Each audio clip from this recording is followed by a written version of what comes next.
The moment that we have all been waiting for. We have a chance to now sit down and all of you will have a chance to engage with one of our greatest leaders of our current time, a man who has led tremendous growth in this country and is an advocate for gender equality, environmental conservation, innovation and prosperity on this continent. His Excellency, Paul Kagame, President of the Republic of Rwanda. Please join me on stage.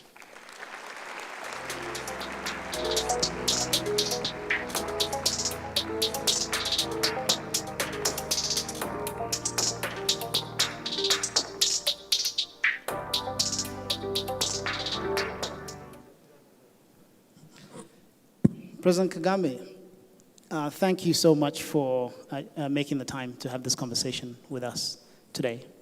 I know all the young people in the audience and our viewers on YouTube and members of the room who are joining us from around the world. Some people are in the US at 2 a.m. and 3 a.m. and very excited to be in this conversation with you. When I asked you to have this conversation, you graciously agreed, but on one condition. You said that you wanted me to come to Rwanda and to have this conversation with a group of young people. And throughout the years that I've known you, President Kagame, I've always seen how much you believe in young people. You know, whether it's investing in education or many of your own ministers in the cabinet, I've always been surprised at how young they are. The people who work in your personal office, very young people who are guiding you and working with you on a day-to-day basis, yourself personally as a leader. And even, investing in things like the Kigali sports arena to ensure that young people have access to sports. I remember attending a concert there once. I can't remember if it was Neo or Pato Ranking from Nigeria, and there was a big, thousands of young people who had gathered. But at some point, I couldn't tell who the star was because you came into the room and you went down to the floor, and everyone started, cheering. But it's very clear as well that young people really also enjoy the interactions with you. So I just really wanted to start with understanding why young people matter so much to you. Why do the young people of Rwanda especially matter so much to you? And then also, when you think about the African continent more broadly, what do you see as the potential of young people and also the challenges of young people in Africa? Good. Thank you, Fred. At that time we met, not only was I enjoying the company of the young people, but also enjoying the music and the dancing. So, to your question, we all, when we are lucky and happy to be living, and we many times live in the moment, we make sense of that moment. But at the same time, there is more sense to be made based on that moment for the future. It's the moment, it's more so the future. And when you're talking about the future, you're talking about those who are going to be in that future or to actually build the future or live those moments of the future. And you are necessarily talking about the young people of now. And that also means the life of a country. The country in the future is to be shaped by the very young people of today. So if the thinking goes like that, then that is the sense it makes to be thinking about the young people today, but more so thinking of them for the sake of the future. So that's my thinking. I guess it's the thinking of many people who see the value of the young people and the need to invest in them, and they know they're investing in the future when they're investing in the young people. And just a follow-on question to that, Mr. President, why do you think that, when you go beyond Rwanda and you look at the whole continent, the average age of an African, as I mentioned, is 19. And do you believe that your fellow leaders on the continent and the whether it's leaders in business and leaders in government, what more should we be doing to really open up opportunities for the young people of Africa? Well, every leader, I guess, they do things differently, but for every leader or leaders of a country, there are many different levels.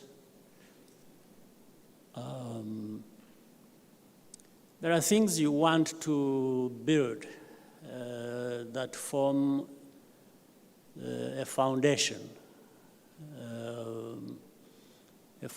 on which generations will take turns building different things for themselves, for the country, for the population. So in Rwanda, that's where I'm used to things we do here. I'm a participant.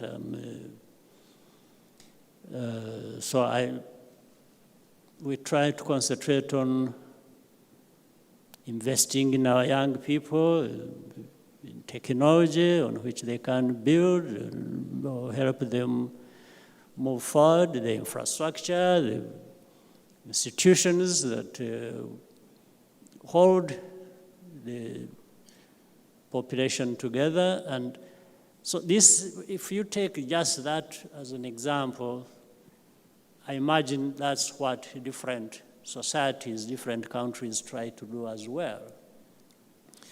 And maybe sometimes we do things differently. People succeed and others not as well as the others have succeeded. And that is due to many reasons, so depending on the conditions in which different people operate. But I always hope that, again, as we started earlier, people's responsibilities don't get lost just in the moment, and they concentrate on that and stop thinking about the future. So leaders, therefore, what I know we are all supposed to be thinking about is about what we have, what we see, what we hear in the moment, but take it and project it so many years ahead. And you really can't do that without investing, as we have repeatedly said, in the young people and providing these opportunities we understand that shape them, and therefore they also help shape the future. So for you, it's really about that long-term view, recognizing that young people are the future, and if you want to build a society that is stable and prosperous and that actually thrives in the long term, then you have to invest in young people. There's no doubt about that. Okay. Now, Your Excellency, here in the room, we talk a lot about doing hard things, and we challenge the members of the room who are very influential, very successful, to use their privilege to do hard things, because we believe that the only way they can justify their privilege is by not solving small problems and easy things, but by doing hard things to really change society and to create opportunities for others, like the young people that are in the room today. Now, you've done some incredibly hard things. You've transformed Rwanda into a fast-growing economy after a devastating genocide. Today, you've also led the reform of one of the most difficult institutions to reform, which is the African Union. Rwanda is now one of the first countries on this continent that is going to be manufacturing its own vaccines. In fact, last week, Tuesday, I interviewed on this very show Dr. Ngozi Okonjo-Iweala from the World Trade Organization, and she was, very passionate and complimentary about the work that you were doing to manufacture vaccines in Rwanda. So these are some of the most difficult things that one could choose to do. And yet you continue to choose to do hard things. Why do you do this time and time again? Do you choose to do some of these very difficult things? Well, to begin with, those hard things must be done, first of all. Somebody has got to do the hard things. Why I would look at myself as one not to be among those doing the hard things, I wouldn't have a good reason, so I do that. But I also want to say, it's not just doing hard things. In fact, it starts with doing even simple things. Sometimes people take things to be so simple that they don't pay attention to them, yet cumulatively, they really add up to situations that will require you to do the hard things. So you can make the work of doing hard things much easier by paying attention to the simple, smaller things in time. So that the whole movement, I liked the way you called things here, the pathway. The pathway can be very difficult or can be simple, depending on how you paid attention to the simple, the easy, but also the hard things. So it's not just going for the hard things necessarily, but the hard things also have their time, especially like the example you just given. We reach there, and when we look back, at the moment of doing the hard things, you look back and say, well, we've lost time. If we had done a few things properly, the right way, 10 years ago, maybe these hard things would not be there today for us to, immerse ourselves and start doing them. They would be simpler because we would have laid the foundation, we would have put the infrastructure in place to deliver on them. Sometimes they become hard things just because they were not paid attention to in good time. So what you're saying is that on the journey to doing hard things, the destination might be a very difficult thing to imagine, getting to that top of that mountain. But sometimes doing hard things requires doing simple things in the beginning, and it's accumulation of all those simple things.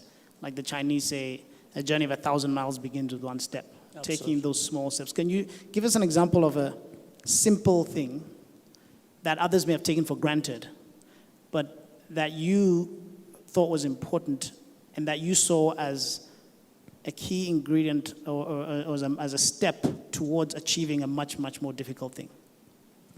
Well, let me give you an example of city of Kigali, where it was 20 years ago and where it is now. Completely different worlds. So when you look at the city now, the infrastructure, the cleanliness, the traffic lights, everything almost in place. You would say doing this thing was very hard, right? But the journey started 20 years ago. And starting with what you can do, just do it right. I remember having a discussion with fellow cabinet members when this whole thing about keeping our environment clean and sustainable. And the beginning of the conversation was, do we need donors to give us money to keep our homesteads clean, to even ourselves as tidy and safe and healthy as we can? There are things we can do. We don't have to wait for somebody to come and hand to us the means to do that, because we have the means within ourselves. So I said, why don't we do what we can at this moment? Why don't we just, pick the litter and put that in the right place where they belong in. And then with the time, as the economy grows and does fine, as the revenues grow and so on, and of course as donors, donate to us what they can and usually do, then we shall, from these means acquired, start investing in the things we weren't able to do because we had no means for that. So the simple things, therefore, that looks simple. For a light moment, I would say, sometimes when that exercise started, I would be driving in the city. When I saw the litter around, plastic bags, paper thrown all over, I would literally, stop my car, convoy, and that tended to also stop the traffic. But the purpose would be I would get out with my escort guards who are paid to do different things and say, let's we would pick that litter. We would say, why would I pass and leave the whole litter president of a country picking up litter.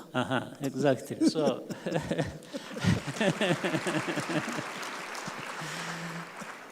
but that has an effect. One, even starting with my entourage, they started thinking, we shouldn't leave this whole thing here. First of all, why do people go throwing litter around?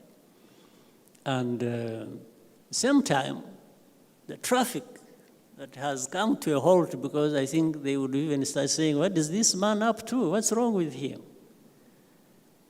When they see me do that, they start thinking about it. They say, why would, as you said, why would the president stop and do this? And then next you say, maybe I should also not just pass by this and do that. So these are simple things. You don't need to pay a lot of money. You don't need to be paid a lot of money to do that, to just... this is a simple thing. But that in combination now with the investments that are to be made ahead now for the hard things to happen, you see, one thing leads to another, but they also are complementary. If you waited to go for the big thing and the hard thing, and then you leave these small things here and there without paying attention to them, then you probably miss the point, and in the end, you don't arrive at the good results you want. So you've touched on a few things. You're talking about the importance of leading by example, you getting out of the car yourself and picking up the litter. You're talking about self-reliance as well, not waiting for donors to give you the funding so you can clean up the streets. Get going. And then that, also, you talked about, you also touched on what that does to the psyche, and then also in terms of the work ethic that it creates and the standards that you set to say that it's important enough to keep our streets clean. And therefore, this sets a high aspiration for the country, and then people then want to do more. And it is important enough for the president to get out of the car and pick. So if he can do it, you have no excuse to not do it yourself. Excellent. Now, Mr. President, you make a lot of unconventional decisions. For example, Rwanda was the first country, I think, in the world to allow blood delivery by drone with zipline. In the early stages, when you went after the genocide, when you were thinking about rebuilding the economy, you prioritized sectors that others would have thought, this is not the most important. You decide to invest in the environment, and you prioritize, conservation, tourism around the gorillas as one of the first things to do to really rebuild the economy. You built a national airline and created this world-class convention center at a time when most people couldn't imagine Rwanda as where they would go for their conferences. And finally, today, Rwanda is the first African country to brand 2 football teams, Arsenal and Paris Saint-Germain. Again, people wouldn't think, why is an African country investing in branding European football teams? So when you make these decisions, I can imagine that they might not be popular, either in Rwanda and even around the world.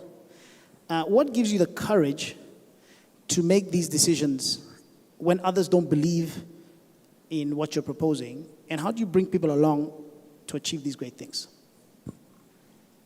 Well, that is the most difficult question, perhaps, but also experience. And in most cases, there are things that have been talked about. You give, let's say, to young people, you give them an education, you give them advice, you do all sorts of things. But at the end of the day, there are things only these people, these young people, can give to themselves. You may give them everything you can give them. But there is that thinking in them. They have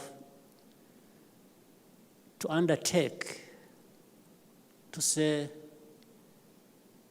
what sense do I make with all this that I have acquired?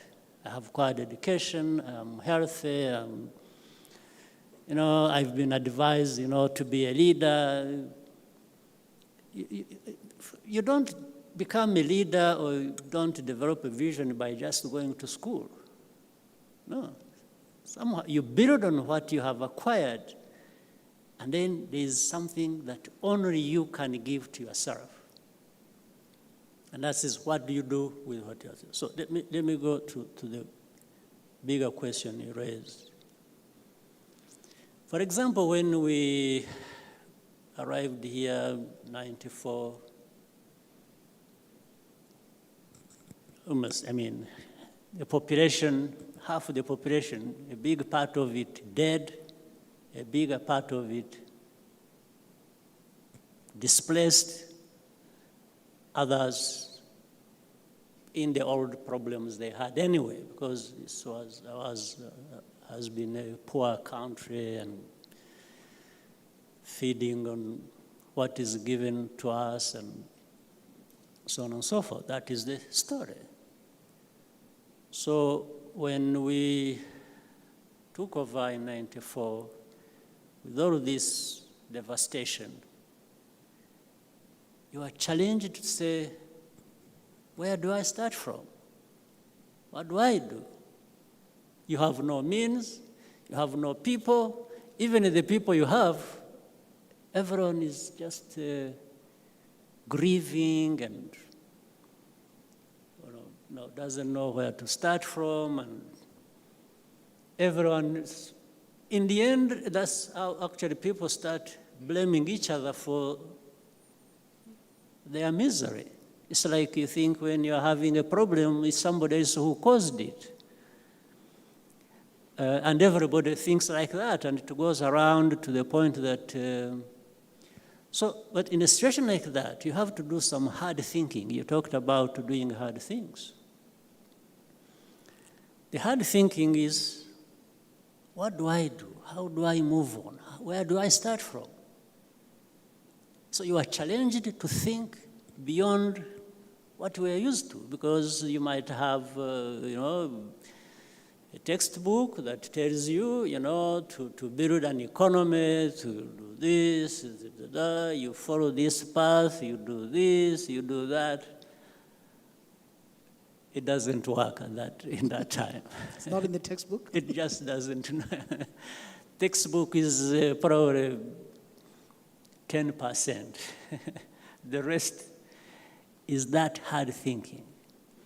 And thinking out of the box. You no longer have to say, to achieve this. For example, we also had another big problem.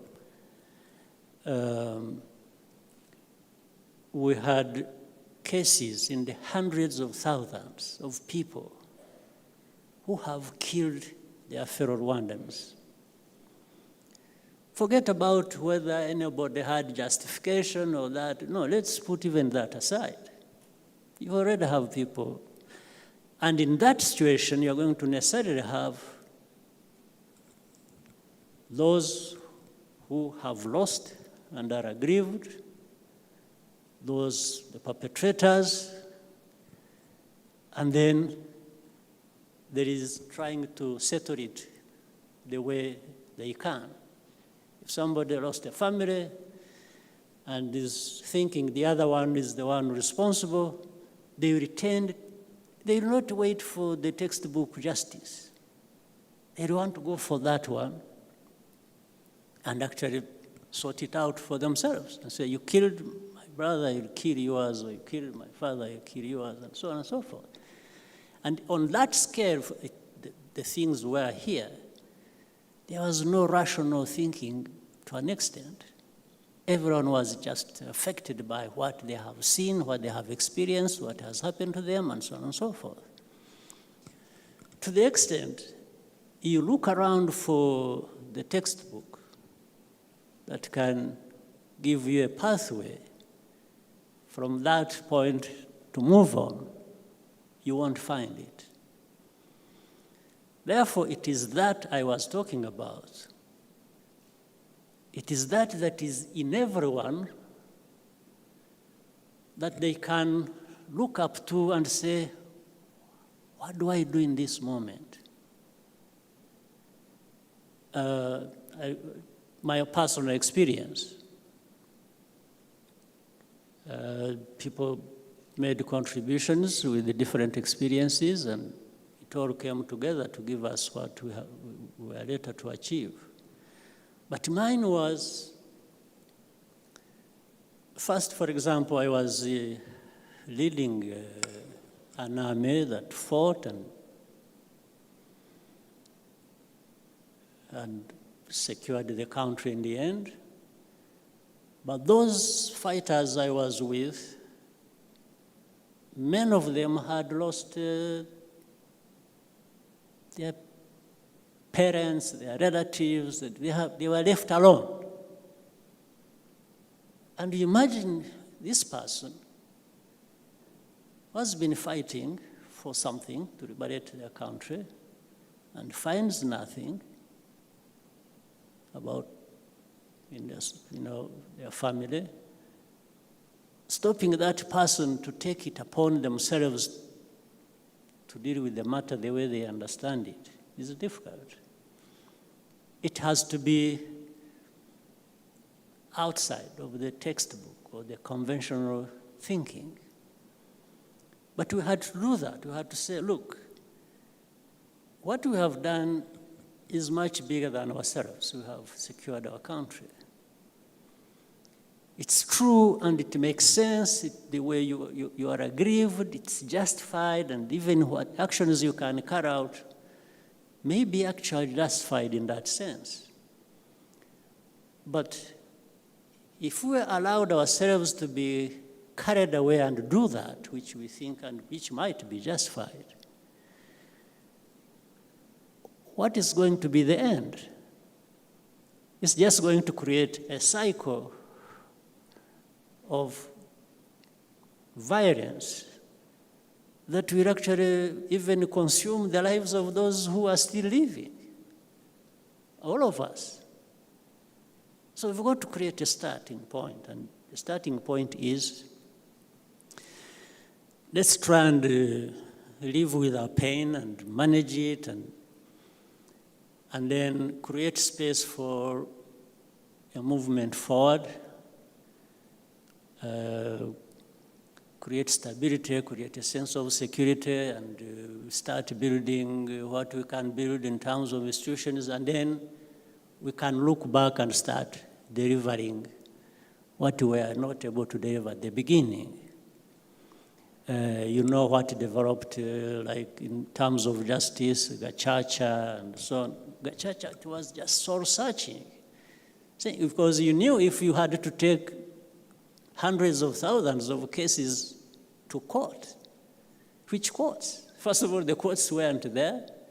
Even if they were there, anywhere, wherever they have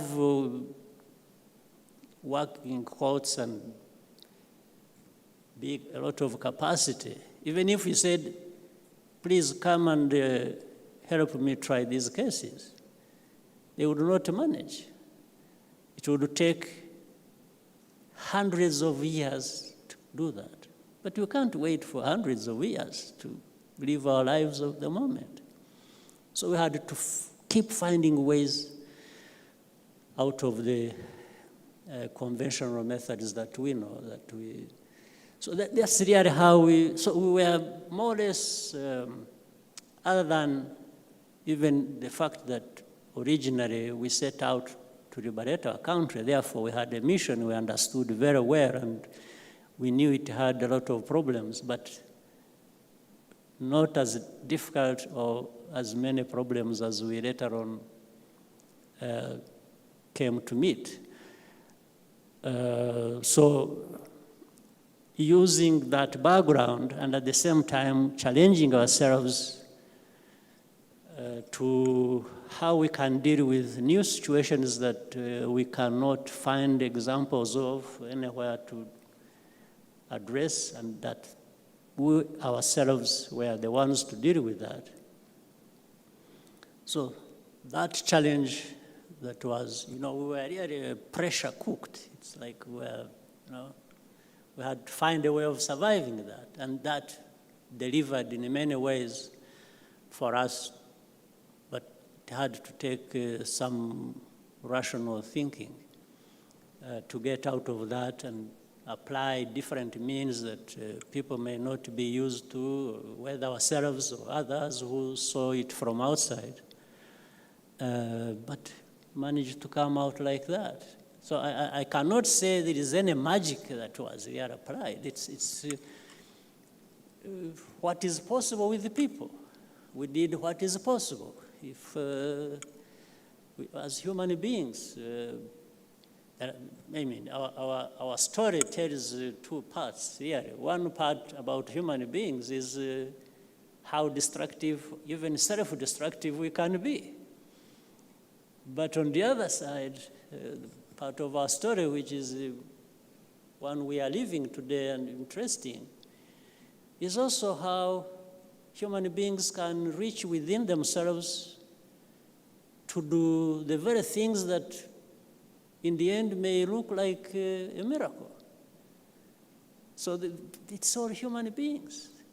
It's all within us, and it depends on, this is why I'm saying You probably don't go to school anywhere for it, but we have it within us. And where we go to school and the education we get, of course, can be helpful.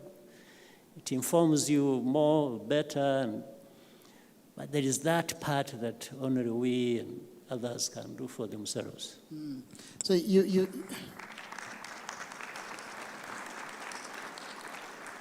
again, coming back to that point about self-reliance, and there's certain things that you really can't be taught how to do. So you touched on two things that I thought important. One is the importance of really learning by doing, right? Because one of the things that we share with our young leaders at African Leadership Academy and African Leadership University, that to effectively develop yourself as a leader, only 10% of the skills can be learned in the classroom. 20% comes from developmental relationships with your mentors and peers and coaches, and 70% comes from experience. You learn by doing. You have to try things and fail and keep going. So as much as important as it is to get education, you're not going to be able to solve. Perhaps more important is to learn how to become a problem solver. And then with those problem-solving skills, when you meet new problems that you haven't identified before in the textbook, you can then solve them. And that's one of the things we really try and embed in our students, is to enable them to become problem solvers, not simply people who have memorized facts and figures. The other thing that you talked about was something that I always personally believe in, is about how constraints drives innovation. And you were faced with a lot of constraints. As you mentioned, it would have taken a century to take people through the normal court system after the genocide. So you had to think about a different way. You didn't have many resources to develop the country, so you had to think a different way. And so, in theory, Africa, therefore, should be the most innovative continent in the world, because we have a lot of constraints, and it forces you to reimagine and to rethink. You can't do things a conventional way when you have all these constraints. You have to reimagine and reinvent. Absolutely. And that's what you've done. Yeah, absolutely. So my last question before we take a break. So in other words, just a small thing before we leave that, to add what you said. The young people here, one thing you can learn, as a person, first, before you go to another for help, make sure you have challenged yourself enough as to how much you can do for yourself. Then, after that, you can reach out to a friend and say, but if you do it the other way around, it doesn't work well. If every time it's a problem, Fred, help me, that's a big problem. But I will definitely come. But I will definitely come to Fred when I have really tried and convinced myself that probably I need help. Then it's right. It's okay to go for help. Mm-hmm. Yes. People help those who help themselves. Oh, yes. Yeah. So get started. I hope you're listening, young people in the room. So my last question before we go for a break. Here in the room, we're an African organization, but we have global plans. And the reason we're building a global network is because we believe that it's important for these African talent that we're developing to be able to access global capital when they start their businesses, and to be able to access global markets, if they're trying to export and so forth.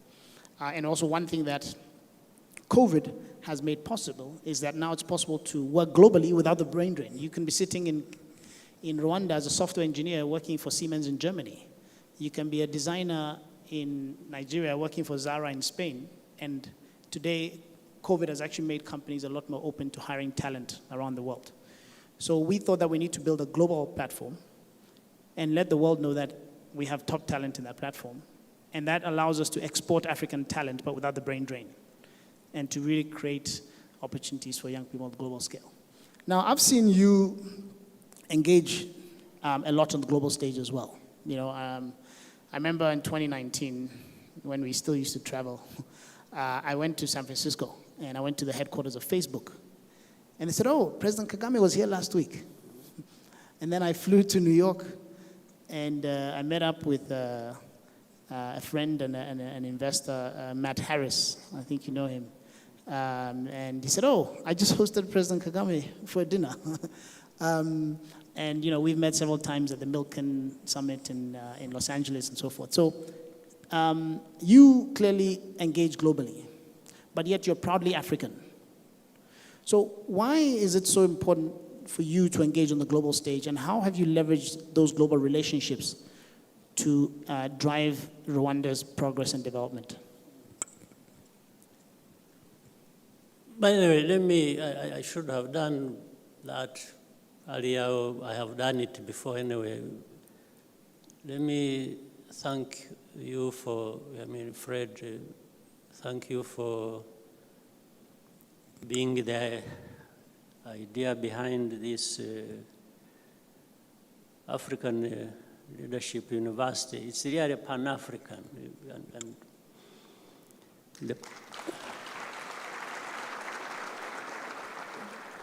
And it also gives us pride to be one of the hosts of the and thank you for African your support. Leadership University.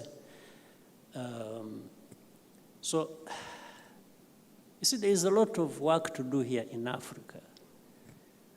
But it's always going to serve us well if we move not only in the right direction, but move properly, in the right manner.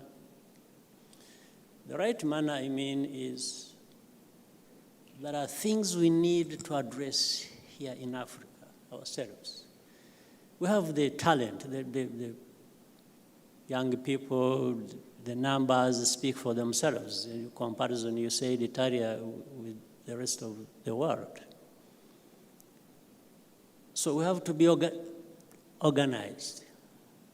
We need to get organized. How do we, therefore, if we have the talent, if we have the young people, such a huge population, how do we get them organized in order for them gain from the opportunities available and develop, but also maximize on that talent pool and how we can tap into it ourselves for the African benefit. But then from there, now, it's not just start with Africa and end with Africa. Africa is part of the world. There are things other parts of the world have that we need, either because we don't have them, and not even, or because we need them to develop ourselves to the levels where others are. So, therefore, how we get linked to the rest of the world is important. And that's how what you referred to has been happening. Not only am I trying to contribute to having the Rwandan talent pool, the African talent pool, develop with what we have, what we can put in place at that moment, or what is available to us. But immediately I have to think about how do we connect this to the outside world, because we need the outside world for different things that are very vital to our own progress. And that's how exactly what you said has been happening. It's talent, other talents that exist that you connect with. It's capital that we need, that we have to link up with. It's technology that we need. And So that there is that link between Africa, Rwanda, and the rest of the world, and then that will speed up our own progress. That's really what I have in mind. So Africa is part of the world, and we cannot develop without engagement. We need access to capital, access to technology, access to talent, and access to relationships that can really allow this part of the world to benefit. And it's not only for Africans benefit, but for the rest of the world, they also benefit because they also then get access to, to talent and to markets and things like that. So it's a win-win. Welcome back, Your Excellency and Dr. Swaniker. We will now proceed to the Q&A session. Thank you very much, Alice, and I hope you were able to get some refreshments and get some good bathroom breaks. And for those of you online, I hope you're still with us, and we're now going to go to an interactive session with His Excellency the President. And we're going to start first with a couple of questions from our live audience who are joining us from different parts of Africa. The first person who's going to ask us a question is joining us from Ghana. Her name is Mrs. Margaret Nkrumah, and she's the former CEO of SOS International organization, and she also started SOS International School. I think I have a problem with my mic. Can we have the question, please? Naturally, you have a great deal of negative press from certain Western countries, despite visible and tangible evidence of your achievements. How do you deal with these accusations and vilifications, both publicly and internally? Thank you very much. Thank you. I think that's a very, very good question. There is only so much that one can do.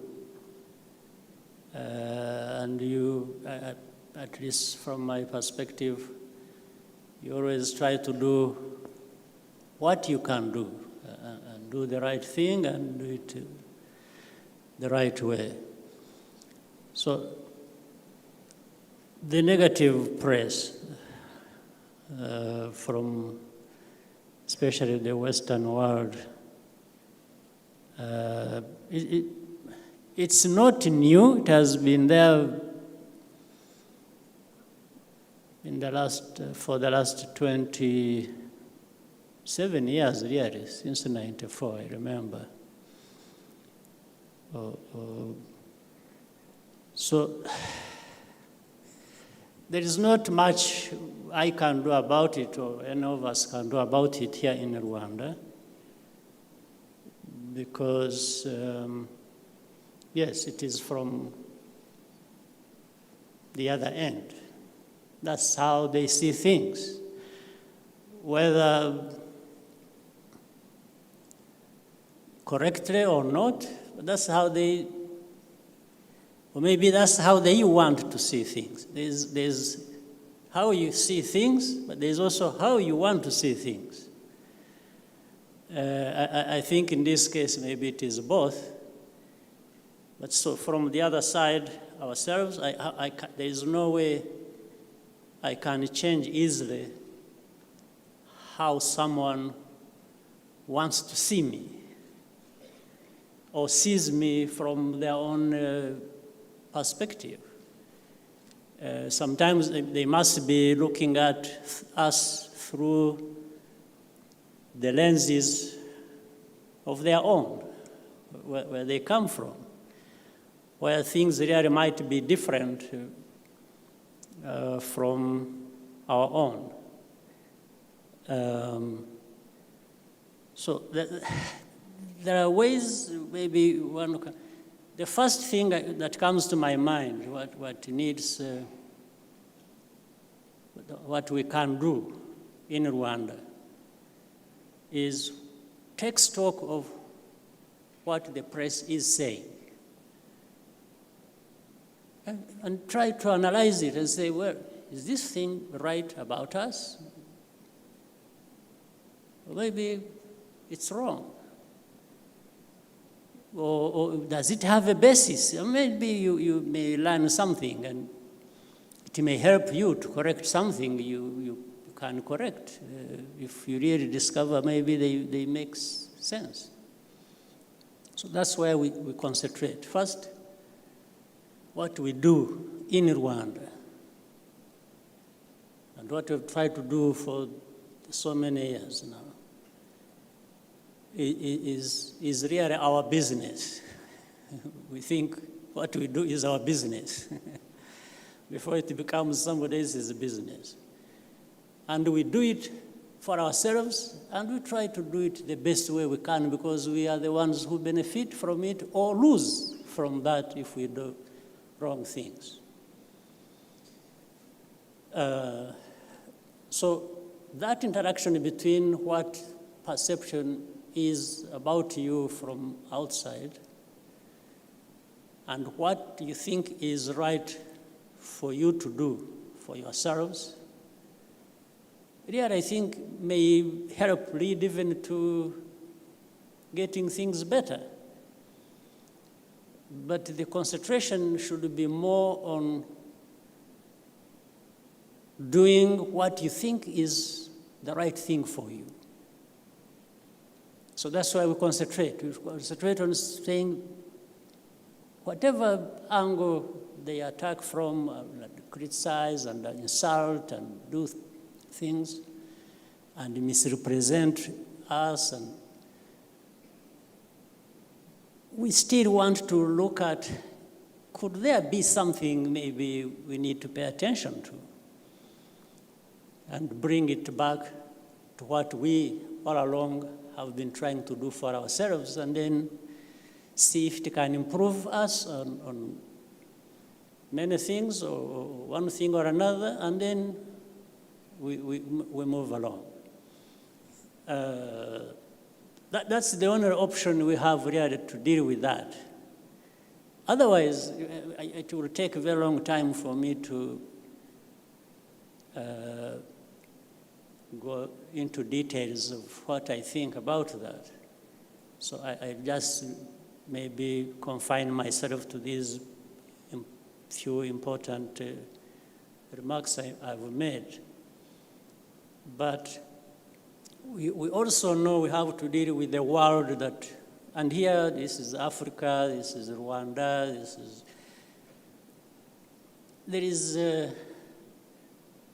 from the outside, the Western media and others, well, even sometimes the politicians from there, they really think they are entitled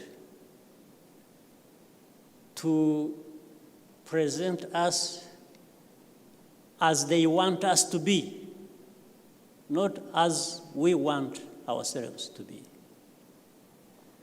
So they always make that judgment of saying, what is he doing? But what is he doing? What is he doing about this, about that, is from how they would do them in their own place. Or sometimes, in fact, not consistent. Sometimes they may criticize you for doing what they do just because they think you are actually not entitled to doing that. You can't do that. That's not for you. It's for us. So there is this back and forth that goes on forever. So in order not to be distracted and keep answering yourself on everything or being dragged to think like other people think and not think for yourselves about what we should be thinking and doing, you just concentrate on understanding what your problem is and trying to do the best you can to address it, whether they are small things or the hard things, holistically. But keep hearing, listening, and and learning. And learning may be one thing or two, and it doesn't matter it doesn't matter to want to do any harm for people to listen and say, oh, does this really merit criticism? Does it? Maybe it does. And if you find it does, then you address it, but always keeping in focus what is for you. Because we are not supposed to be people just answering to others all the time, or framing our lives and our thinking just along the lines set by others. No, that's not for me. That's not for Rwandans. I think that's.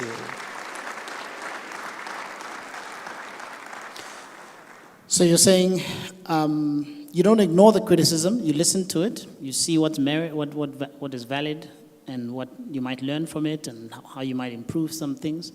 But then you're also very capable of, separating that from criticism that maybe you don't feel is unjustified, and you also have your own standards and your own, and one of the things that I love as well is very often the spirit of Agaciro that you talk about here in Rwanda,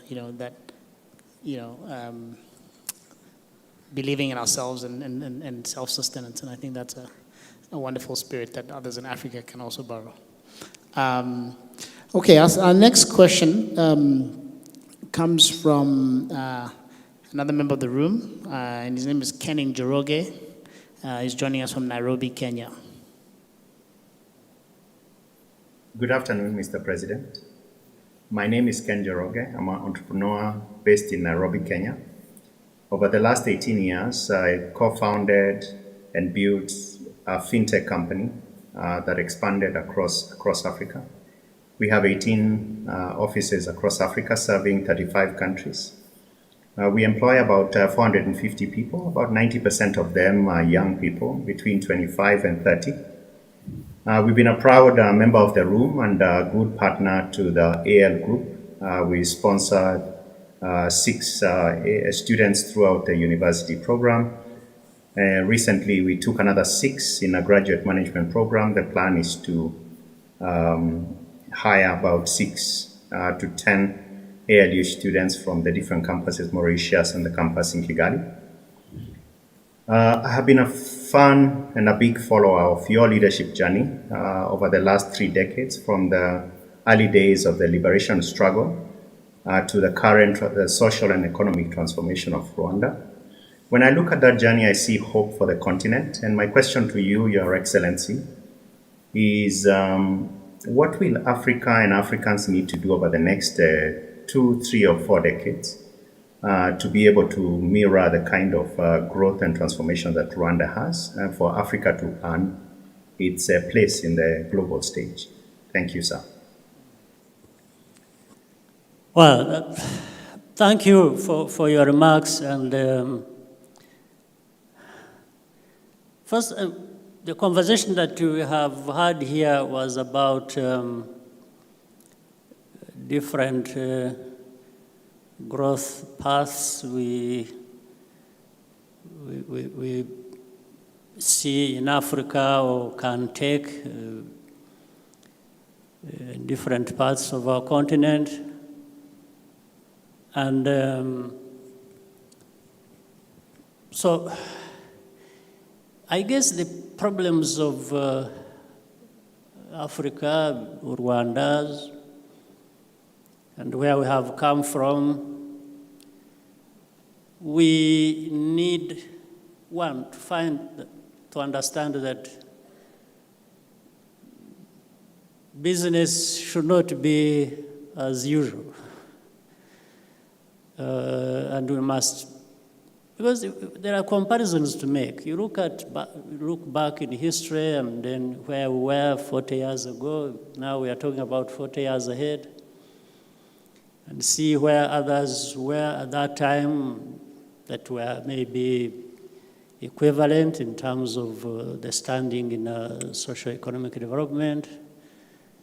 The last 40 years, we found those who were like different parts of our continent have moved ahead so many times and left our continent, our countries, or the continent behind.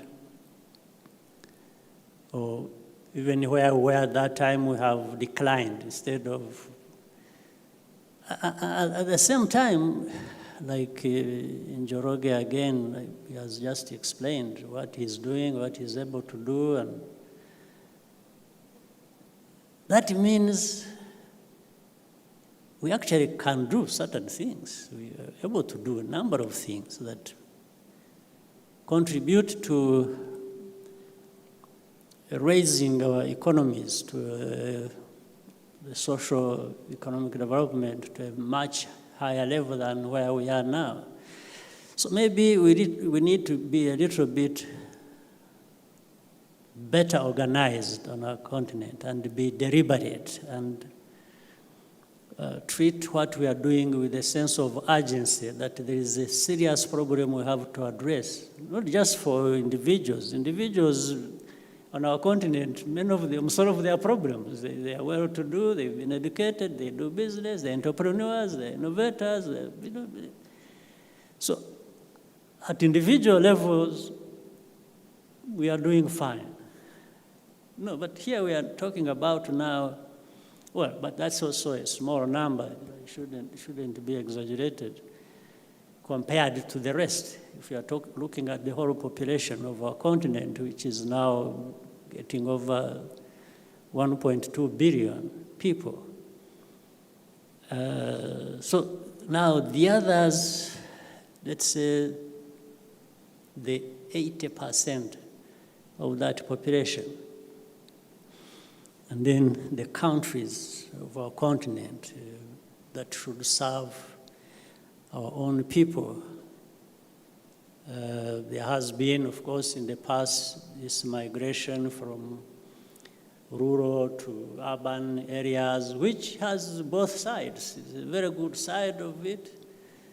There is also the downside to it in the sense that these migrations, really deliberate or happening on the basis of the movement of talent and skills and so on and so forth. No. Or how about those who stay there? At what level do they stay of this socioeconomic standing? So you find there is huge disparity. So I think the next 4 years we should be addressing this problem where Africa really, then we see the examples. We need to develop. And different levels of our society need to be part of it and benefit as well, so that the development you see in my country is not just the 10% who are doing fine, and then the 90%, and then we count the wealth of the 10% and say, oh, Rwanda is doing very well. No, Rwanda is not doing very well when you have 90 or 80%, left with nothing. So this is the problem we have to address, building on, for example, the contributions that can be made by such companies as Njoroge's, fintechs in the financial sector, financial services, and then you can move to any other sector and look at what is there, what I need to do to fill these gaps that remain, that are huge between these different levels of our society as far as the socio-economic indicators are concerned, where Africa really is way behind the rest of the world. So for Rwanda, therefore, and as part of Africa, and Africa generally, we have some similarities in terms of opportunities as well as the problems we have before us that we have to manage. So it's organization. I'm hesitating to say it's also largely political. The politics, the political economy of our countries need to be sorted out or looked at differently so that it's about uplifting everybody. It's about actually properly utilizing the resources we have, the immense resources we have. You know, the analogy that has gone around several times where it's like you have everything in your backyard and then you leave it there, you go begging. or something else. Sometimes you have everything around in your backyard. Somebody comes and helps themselves with it, and then you run after them to say, "Give me something." Can I have some of it back? Yeah. So this is something that Africa needs to change, and we are capable of doing it. The person who asked the question, Njoroge, is one of those who, and so many of them like him, are capable if the politics, our politics allowed us to scale that up and spread it, and everybody, these young people who get educated and come up, have that thinking of saying, no, but it's not just for me. It's for my family, it's for my country, it's for my continent. We can work together. So all these things like the African Continental Free Trade Area that has been put in place, the story about it. First of all, we thought about it too late already. It should have come 20 years ago. 20, 30 years ago. Same time, what does that mean? It means our own countries are not trading with one another like other countries in other continents do. So it's like we are just small silos on our continent. And so we need to break these barriers deliberately and also really treat what we are doing not as business as usual. So it's about, so if I can synthesize what I heard you say, you said to really move Africa forward in line with Njoroge's question, it's about not doing business as usual. So going back to the conversation earlier about thinking unconventionally, about recognizing what you have in your own backyard and not just waiting for someone to come and find value in your own, richness that you have. It's also about Pan-African collaboration and breaking down barriers like what the African Continental Free Trade Area is trying to do, and also about leadership and political leadership that ultimately prizes creating opportunity for the vast majority that do not have, and not simply enriching the few that already do. So that's the blueprint for Africa, people. Okay, so we're now going to take some questions from the audience in the room, and I'm going to invite Alice to take us through this part. Thank you. So we will now take a few questions from the room. Please remember to introduce yourself, your school, and followed by a question. Please raise your hand high so I can see you. Be clear and concise when you're asking your questions. So we're going to take the first question from this side. Please, go on.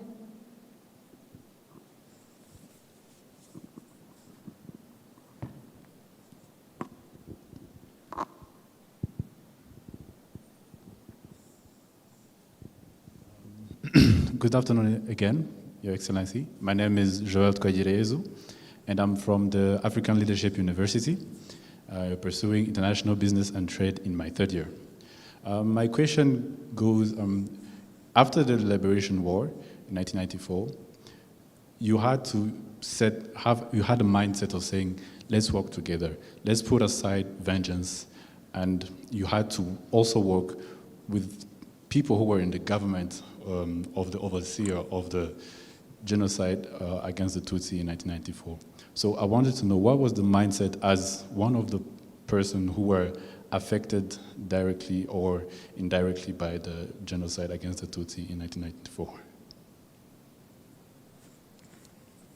Yeah, well, in that case, we had to sort of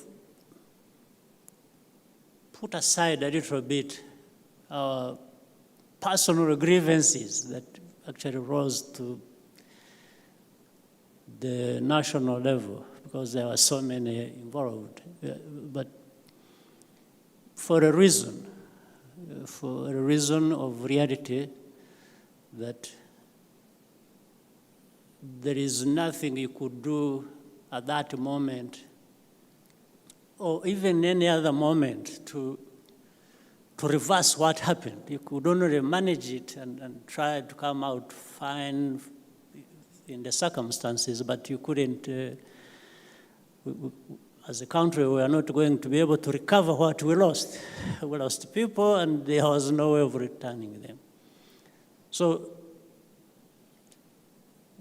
one, you have to think about how to manage that. The second, you also have to find a way of managing the future. And more importantly, the future. Those who are still alive and those who will be there tomorrow and the country and so on and so forth. So where we had to start from was to try and hold the country together. In fact, at one time we had a mixture, even in the government, as you mentioned, where even in the government, there were people who also sympathized with even the perpetrators of that genocide, or even who were being accused, actually, but we were looking for evidence. Some people were being accused of actually having participated, but they were sitting in a cabinet. So you see here, you try to transcend almost this impossibility of saying, how? But this man is a killer. He's suspected to be a killer. Or there are signs that how do you have him in a cabinet? The answer quietly in one's mind is, yeah, you have such a people in a cabinet at that moment so that you can secure the future. You remember one time on these commemoration days, a young woman asked me a very touching and maybe complicated question when she asked me publicly and said, President, it's like, why do you keep burdening the survivors with this weight of reconciliation so that the country moves on? In other words, she was telling me, actually, every burden about that is just loaded onto us, which I thought was true, which is true. So I wasn't really so much prepared for that question in that moment. It's like, why? You are always telling us, forgive, do what, and that. So it's like everything happened to us, but you still come to us and say, please allow us to move on. So I anyway quickly thought, it almost caught me unawares. But I quickly learned or remembered something that I had to tell the woman that, you know what,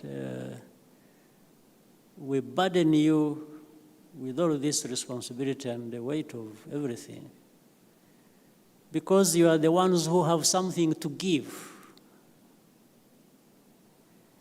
Because what I meant was we need sort of reconcile the extremes. Is the extreme of the victims who suffered to the extreme, and then there's the side of the perpetrators, the extremity of what they actually did. I said, the only person I can turn to and go to and say, please, forgive, and ask for forgiveness or to give the other forgiveness, is the victim.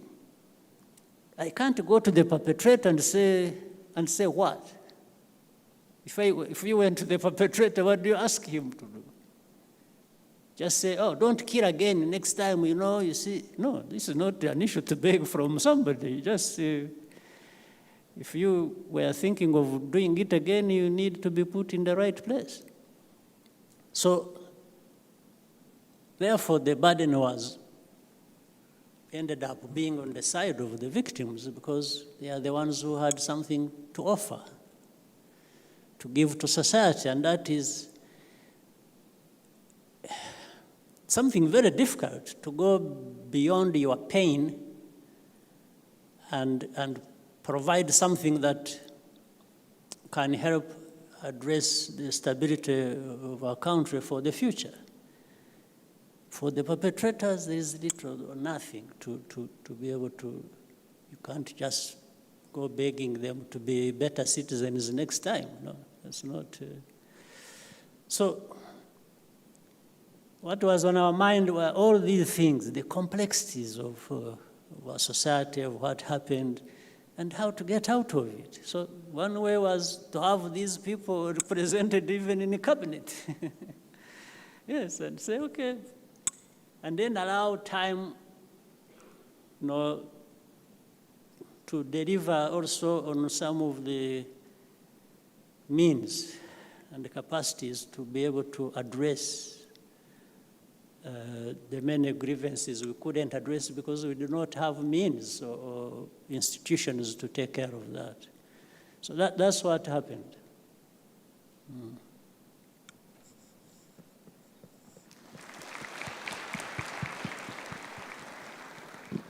Thank you very much. We would like to go to at least the other side of the room.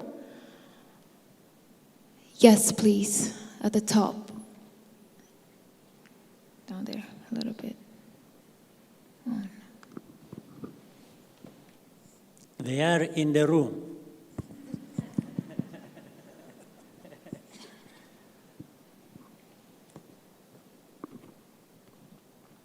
Your Excellency, the President of the Republic of Rwanda, I'm Ronald Mugabo, a student in Level 4 pursuing law.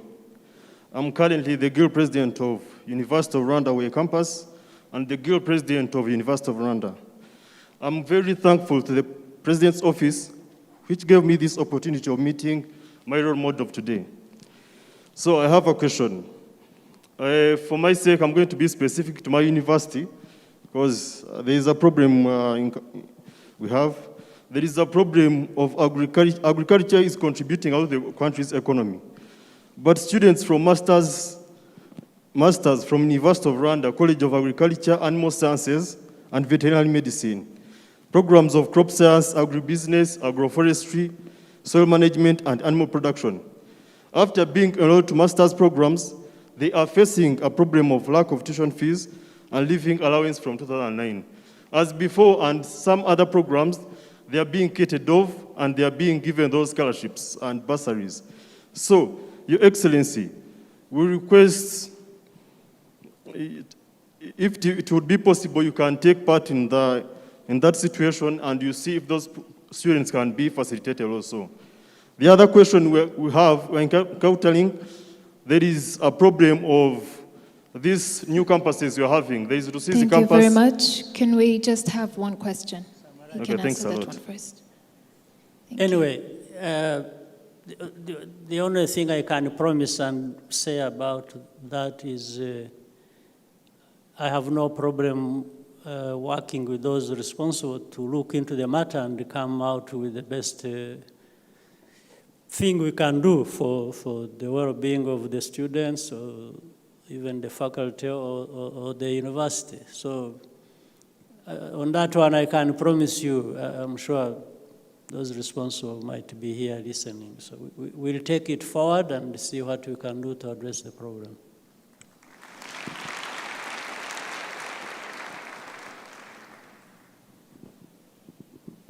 Thank you very much. We're going to take one last question. Yes, lady at the back, please.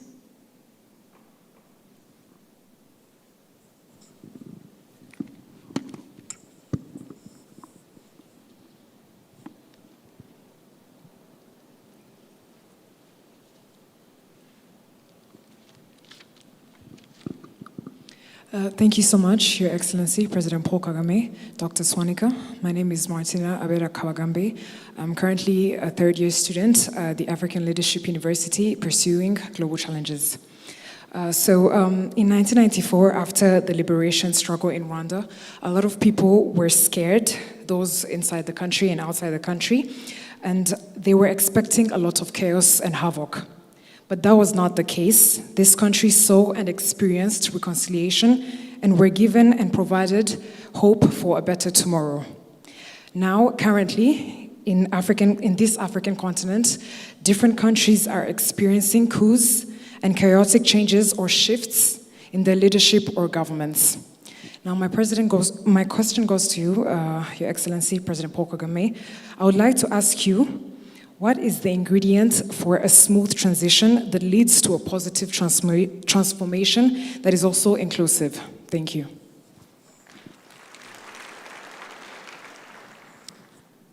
Well,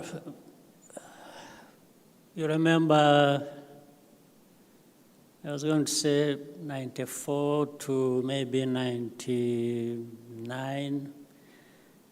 We were really struggling. There was a lot of chaos or confusion, especially 94, 5, 6.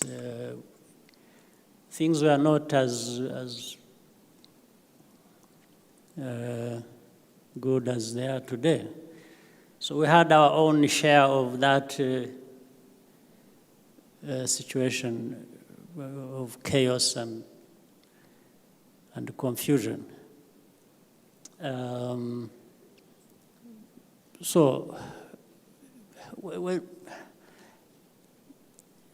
world sometimes, and we keep seeing this everywhere, and we keep saying it, or people keep talking about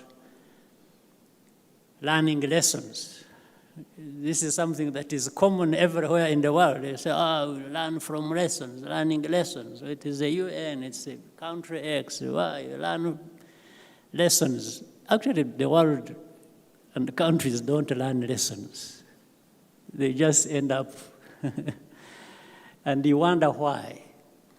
Even in our situation, in Rwanda, the world said, Rwanda imploded and, genocide, chaos, and so on.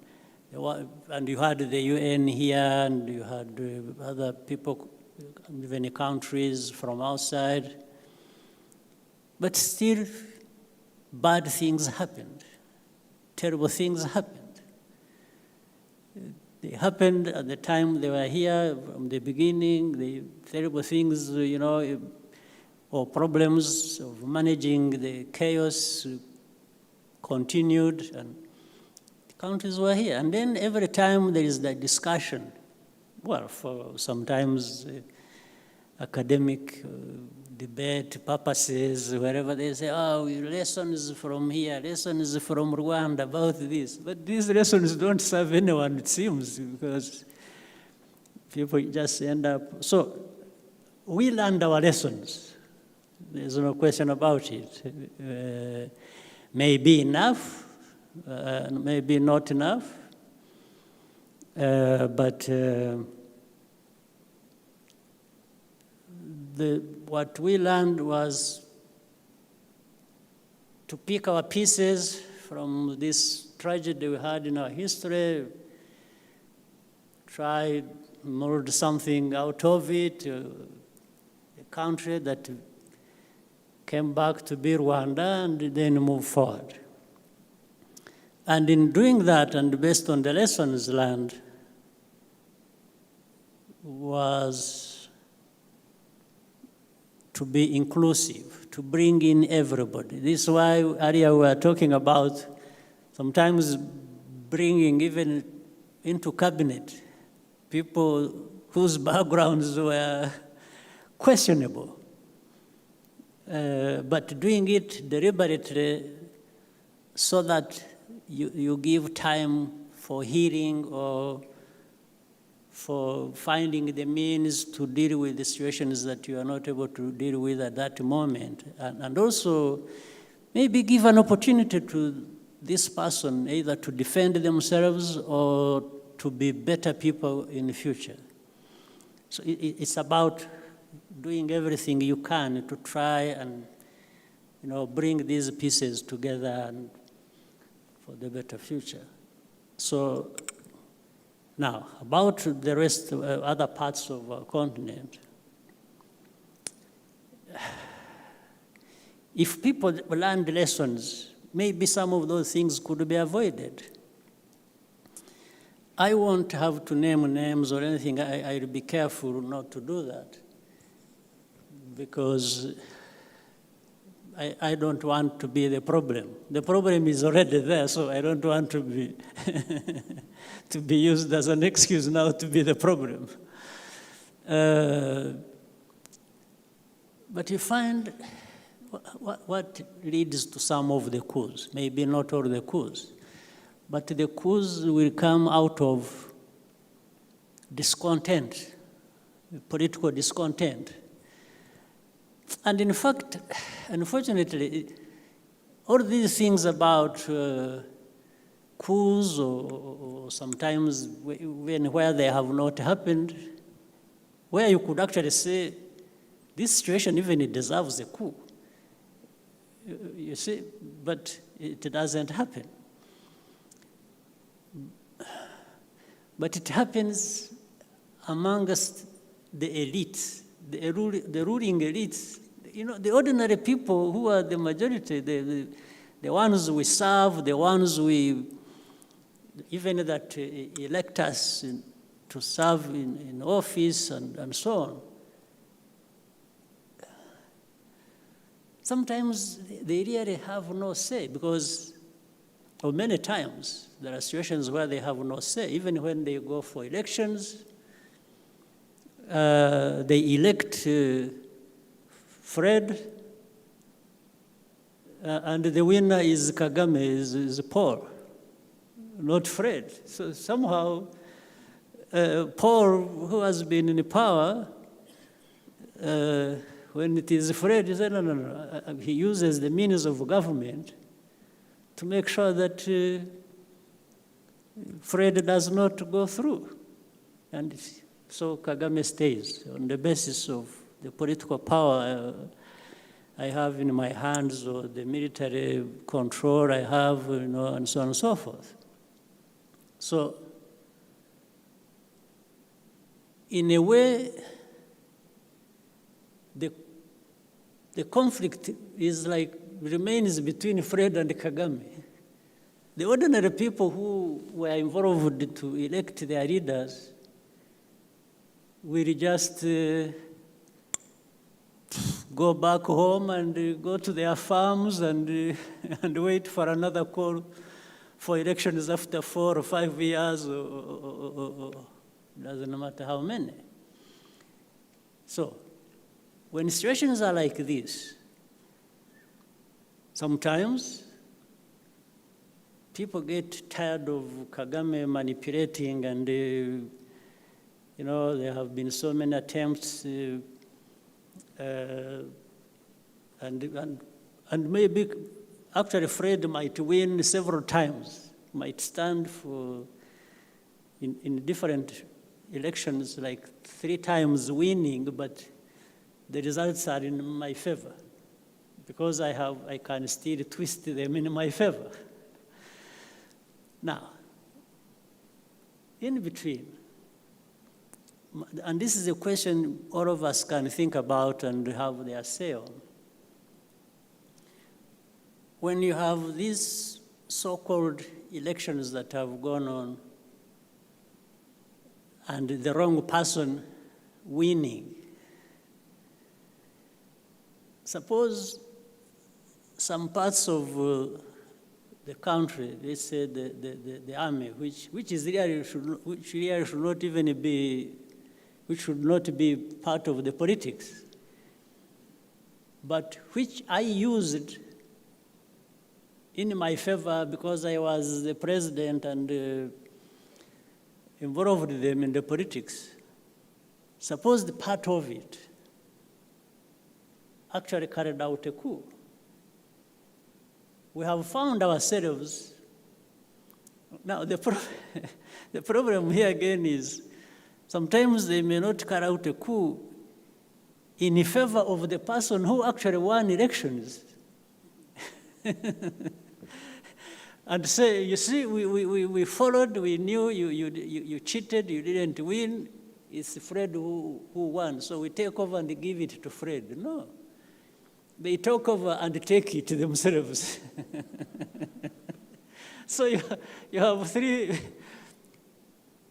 people among the elites who are disgruntled and who are fighting each other.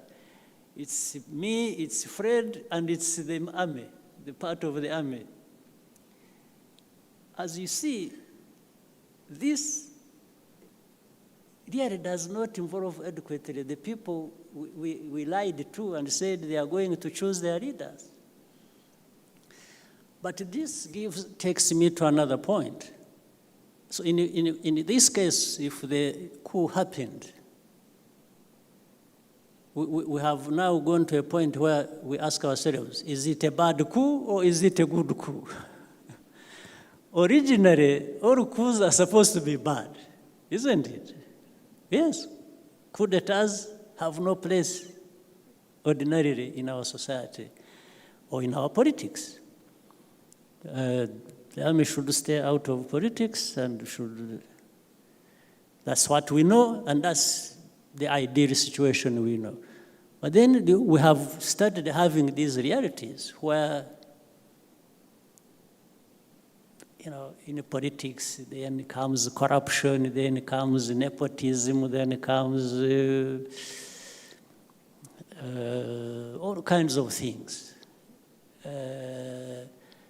And I'm sorry to say, you see it in more than one places on our continent. You see where it is just, so you're ruling, then the family, the tribe, against others.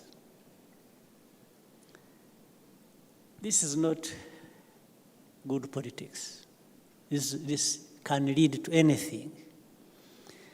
Now, especially corruption. So this is where now these people are going through to carry out coups. And in the end, you get confused when you say, in that place there was a coup. Then deep in your heart, you can say, well, I saw it coming, because you saw what maybe the leaders were doing. But otherwise, leaders supposed to have been elected leaders who should not be touched. But because of these realities on the ground and the things as they developed and maybe the mistakes they made, and the tribes and the corruption and all kinds of things, one or the other happens. And then the rest of the world is, And it's when we say, no, this coup should not be there, should not have been there, so everybody out and so on and so forth. Well, the reality is increasingly turning out to be different. Sometimes the people with the Fred now get an opportunity and say, no, but what are you talking about? Maybe these coup makers are okay, because after all, even the one who has been there, you are saying the coup has been carried against him, is not the one we elected. We elected Fred. So they will go out on the street celebrating, right? So it throws everything in turmoil, in chaos. Even people start saying, yeah, but what are the people saying? People are saying, yeah, they are happy with this. Even if you say the coup makers making a coup is bad, but there is an argument. People will say, no, but these are bad, but the ones they removed are worse. So which way do you go? You just go for the bad or for these ones who are worse? So this is what it's a problem that really needs to be looked at critically. Yes? Because if I'm going to entrench myself, no matter what people say, if I lose and Fred is the winner and I say, no, I am the winner, then you start losing the legitimacy. There's no question about it. And if a coup happened, then people will say, so be it. Of course, we are very polite when it comes to that, or diplomatic, I don't know what to call it. Nobody will really come out and say, this coup was justified. They will always say, no, you see, what is the African Union saying? What is so-and-so saying? And nobody will say anything. So that's where we end. So, my friend, the question is as loaded as you can have it. It's very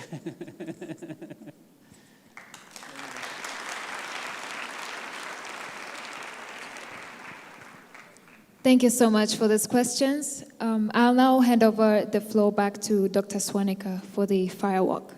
Are there people who... I can give you a bonus, a few more questions. Okay. One or two. We can now take it.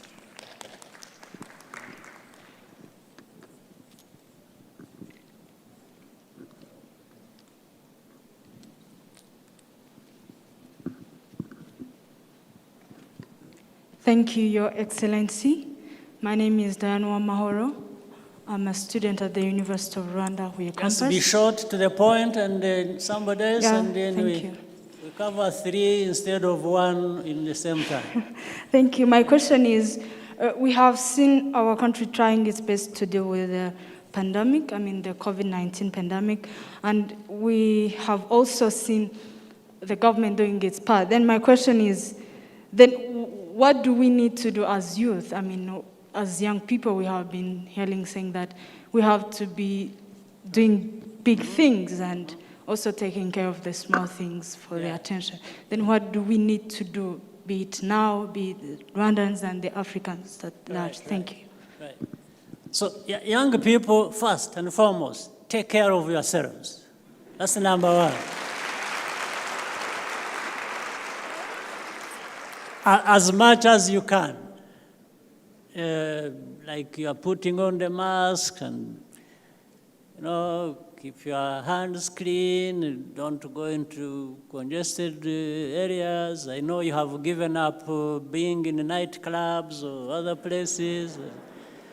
So keep trying. Especially for us, we have to even take care of ourselves more than others, because while others are vaccinating, we have in most cases been left without vaccination.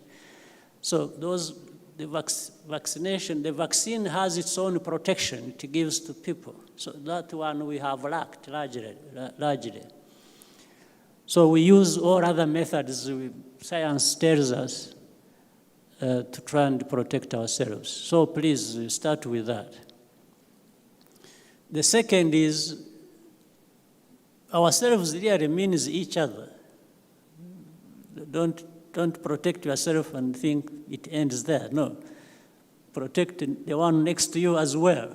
That's what putting on the mask means. In fact, it's not just protecting yourself, it's also protecting the other one next to you. So once the message is clear, the understanding of what we need to do in this problematic situation of a pandemic like this, is what you have to do to protect yourself, there's what you, at the same time, protect others, then contribute to, for example, when there are lockdowns, when there are this, when there's working from home, yes, quickly learn how to work from home and as productively as if you physically went to, or in person, to the office or to other place of work.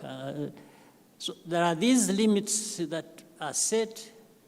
We quickly understand them. We quickly understand why they are there, and then we conform to that, but trying to do our best to maximize on what we can have in the situation. So always being proactive and responsive, and when we happily get vaccine, to vaccinate people, you should be one to go in front of the line and be vaccinated if the vaccine is well, I'm not going to preach to anyone, but there are people who start having ideas, either conspiracy theories or some, I don't know, say if they put this thing in me, and there's a friend of mine I got to know who was not going to be vaccinated. So when I met her, I said, why don't you take a vaccine? Then she told me her thinking, that she has been told by some scientifically aware people that vaccines are actually bad. They leave, some bad things in our bodies which may affect us. I said, even a long time, even if maybe in 30 years and so on, you end up in a bad shape. So, but that person is almost my age. So I asked her, I said, but if you got the virus, what chance do you have? I said, if you got the virus now and you're not vaccinated, the chances are not plenty. I said, while if you got vaccinated, like me now, you're telling me I have 30 years to worry about the problem. I think I'll go for that one. I'll go for... I'll go for the worry of the next 30 years than just be knocked out in a week. So young people just need to be properly engaged and responsive and taking care of yourselves and contributing to the well-being of the nation and among other things.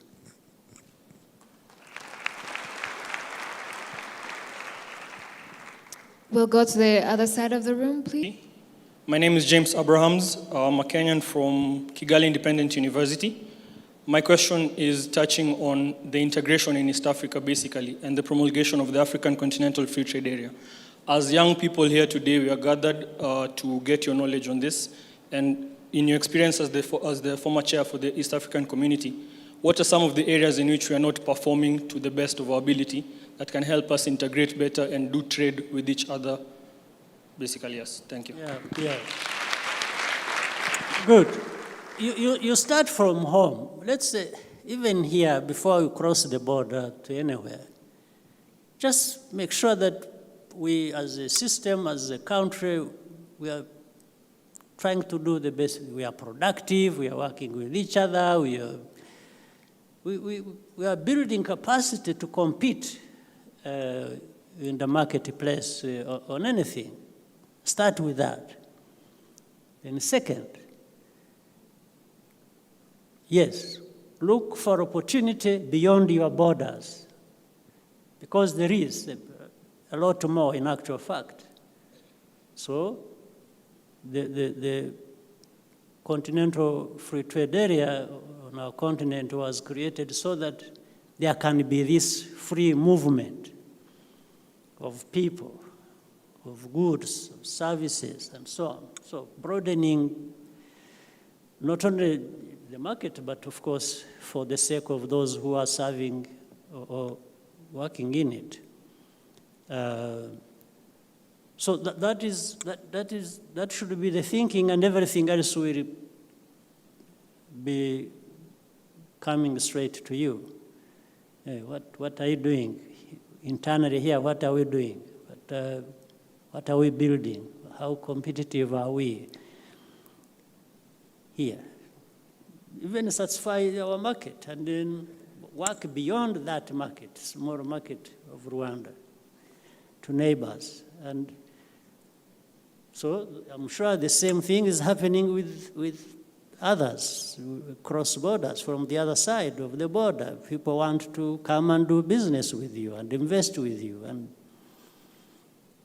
And so back and forth, competition, innovation, delivering on the market what you think you can produce competitively and sell it there. So that's really what we need to be doing. And as young people, you need to master this sort of thinking. And don't pity yourself, work hard, put every energy you have into it, and be able to move.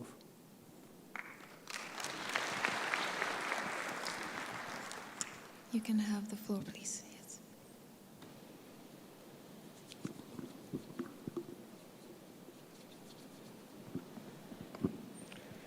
Thank you, Mr. President. My name is Mander. I am from Djibouti, and I'm a graduating student at the African Leadership University.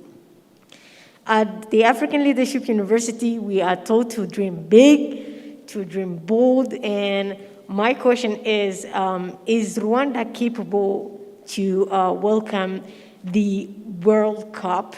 And if yes, when do you think it might be possible? To welcome what? Sorry again.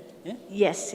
Is Rwanda capable to welcome the World Cup? Yes. If yes, when do you think that might be possible? Thank you.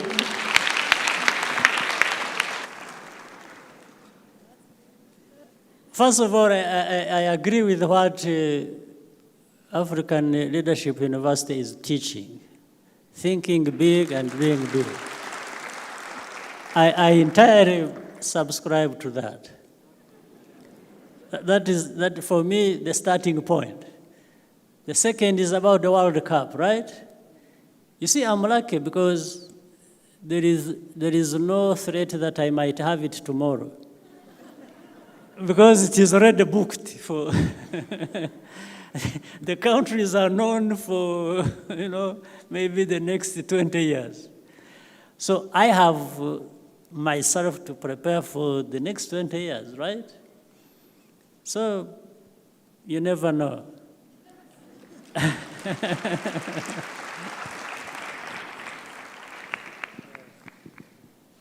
Yes, please.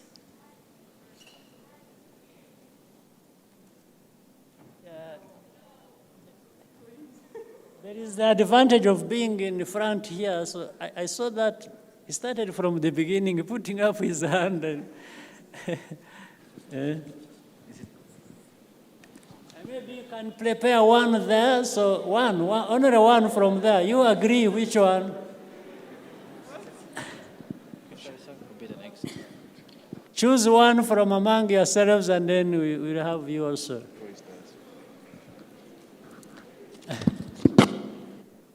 Your Excellency, thank you, Your Excellency, for the bonus. Short. Yes, sir.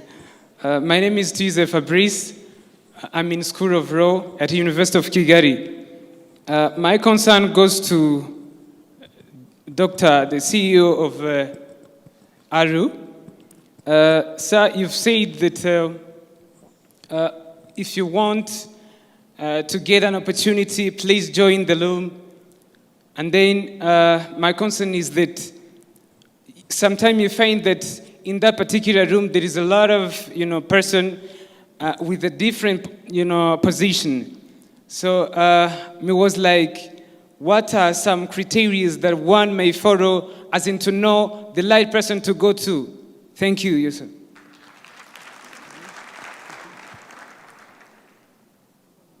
Hello? Maybe I answered earlier even some of your questions. I don't know. They were coming to you and I assumed they were coming to me. I thought you were the guest of honor, but I'll answer your question very quickly. My advice to you when you're in a room with people who have opportunities is to take the time to build relationships with them.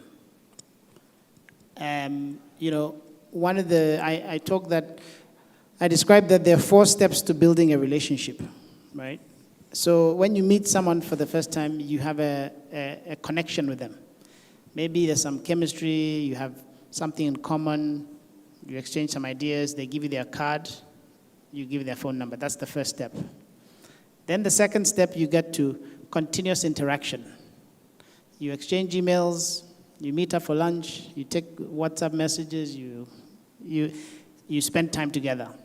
And through that continuous interaction, the person gets to see whether you are someone who's a doer or just a talker. And they get to understand, are you a person with integrity or not? Are you someone who has the skills you're saying you have? And then they start to really form trust with you, which is the 3rd stage. And then only when you have trust, you get to 4th stage, which is collaboration. That's when you now can do something together. You get a job, you get venture capital for your business, you get funding for your nonprofit, whatever it is. So the mistake I see so many young people making is they meet someone today and then they expect something from them tomorrow. And you haven't done the work to show that you are someone, like the president was saying earlier, that you also are using the little that you have to get ahead, to do the best you can, and that you're someone that can be trusted, and then that they can invest in you. So that's my advice for you, is take time to build relationships just for relationships' sake. Don't just be going and getting things from people. The final thing I'll say is, you need to think about relationship building like a bank account.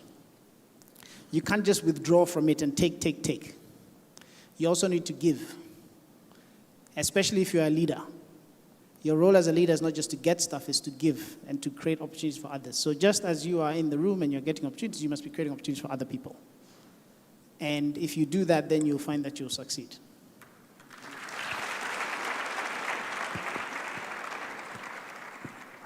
Thank you very much. So our last question. Quickly here, we finish and take one from there if they have sorted themselves out, and then we see.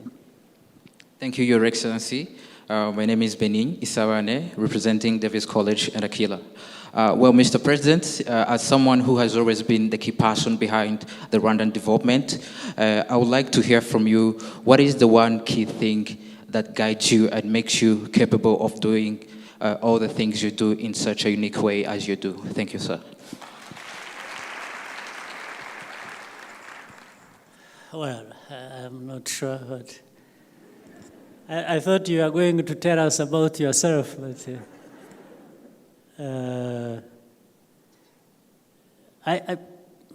for lack of better ways of putting it, I find, first of all, there is something maybe I'm not really very responsible for. Nature, shapes you the way it wants sometimes. Maybe your genes or something So there are things. Then there is also the nurture, the environment. So for every human being, by the way, I'm not talking about myself. So the environment shapes you, combines with the nature, with the person, then, so in the environment you learn things, you are attracted to some, you reject others, you want to do things, you develop interest in, so because of what you've been exposed to and so on. So DRF, for me, what I've done or contributed to for this country and with others comes from sort of that background. So the environment I grew up in, and then probably part of me that I'm not very, I can't say I determined on that. It's like I did not determine what my height is or what my big size is. So I can't, sometimes these are things that happen to you and you are not responsible here, you cannot. But then once you are there with that, and then, so for me, thrust into the world of Rwanda and then politics and the history of Rwanda, so I have benefited one way or the other from this compression of nature and nurture. So that's how I happen to be doing things the way I do.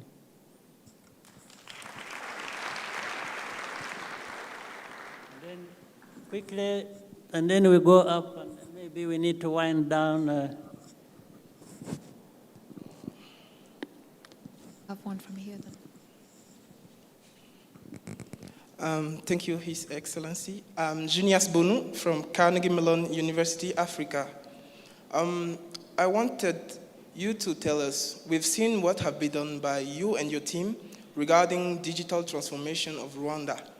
A lot of countries are still trying, and I want you to tell us the key ingredient of such a successful digital transformation, and if you were to give an advice to an aspiring African future tech leader, what would it be? I wish you had asked the person next to you. She's responsible for things digital. But I think it's like many other things. One, it is about people. You have young people who. And then, as I said earlier, most things are driven by our political thinking as well. But you have the people, you have the thinking, and then the rest is to be organized and to put the tools in place, which are in the end a part of the investments you make in people, infrastructure.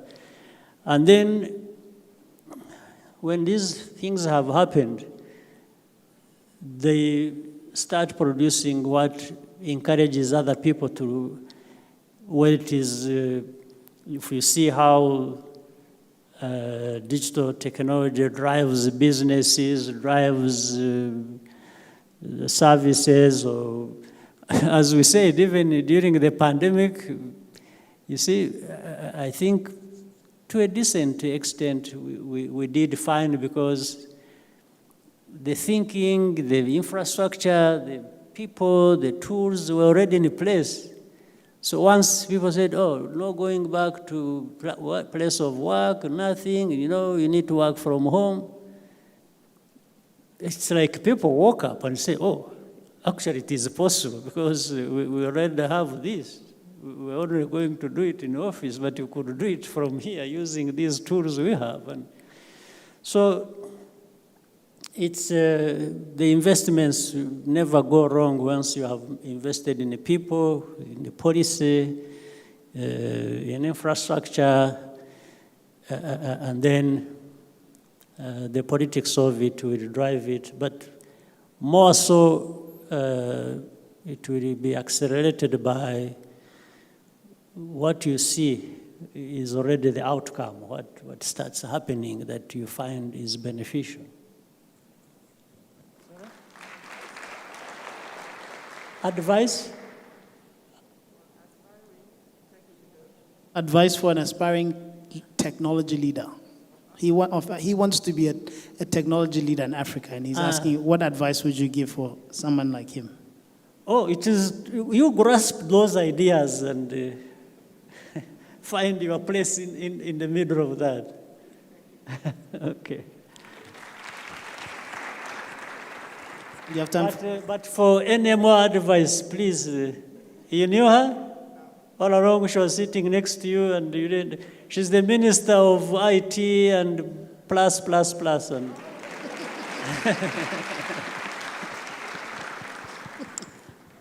should we have the last question? Hello? Up there, we agreed up there. Morning. My name is Daniela Ngarambe. I'm a master's student in electrical and computer engineering at CMU Africa. And my question is, despite being the lowest emitting continent in the world, Africa... What? Despite? Despite being the lowest emitting continent in the world. Okay, right. Africa is facing a lot of repercussions in terms of climate change. And my question was, how can the youth contribute to slowing down climate change in Africa and improve intercontinental relationships to fast-track this agenda? Thank you. I need to write a book for the answer. It would be a long answer, but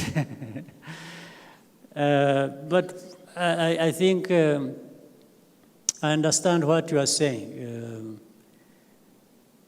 The Africa being more at the receiving end, really, of the climate crisis, and yet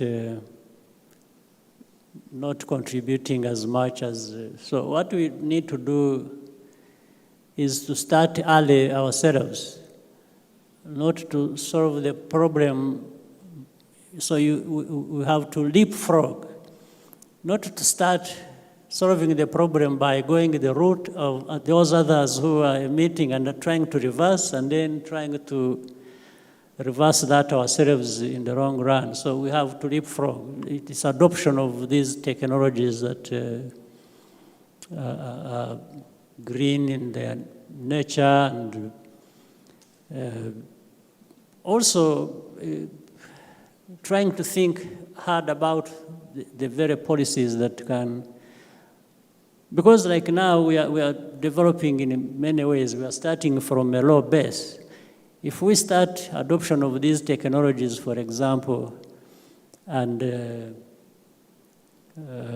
developing that way, we have a chance, first of all, of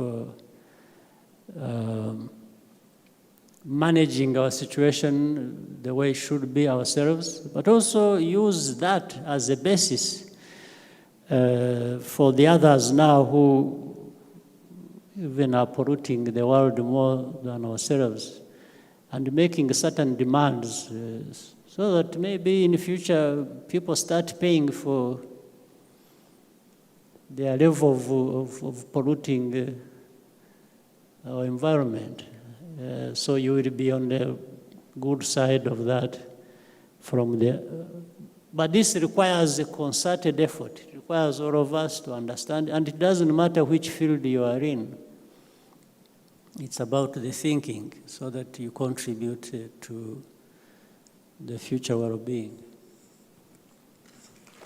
So somebody else there, and then I told you to choose one, but I can still see 5.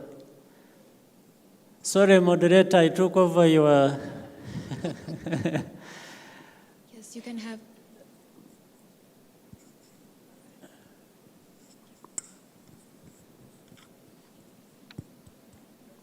So you and the one behind you. One... In Thank you, Mr. light blue President. shirt or something. All right. Thank you, Mr. President. I'm Muhammad Umar. I'm from Sudan. I study AI at Carnegie Mellon. My question is, you have made a strong point on addressing the African context and grassroots solutions. But I also recognize that this is a very common political talking point for many African leaders. I would like you to tell us, from your long experience, Fred, say they're addressing what? The African context. The African context. Yes. Okay. Oh, right, but right. yeah, as I mentioned, it's a common political point for many African leaders. And from your long experience, and because I truly believe that you are the only person I can trust to actually answer me transparently about that, what do you think is the African context? Because, of course, it's not just development. The Global South has very similar social illnesses and economic illnesses to Africa. What makes Africa unique? Is it just a political talking point to pass on things like native and local policies without being bothered? And how can we use this knowledge of really addressing and knowing what exactly you mean by the African context in developing and creating truly African, truly strong, truly effective institutions, technological frameworks, and solutions to build the Africa of tomorrow? Thank you. You see, the African context, if you will, really means the African story, because Africa was not born yesterday. Africa has been there for a long time. And then we have seen how things have evolved over many years. So in that African story and the context, if you will, there is the African itself context and how it interacts with external factors or actors. So these have come together. So what I mean, therefore, when I'm talking about the African context myself, or the way I understand it, is these two things as mashed together. And so from the perspective of the African, what do you want? You may not say, no, I'm going to be the African of 18th century or 17th. That's the original, the real African. That evolution and the interaction between the African story and the externalities that affected it have formed a completely different context or evolution where we find ourselves. And in that, there are things we have to accept and others we have to reject. One simple thing, the mentality of it.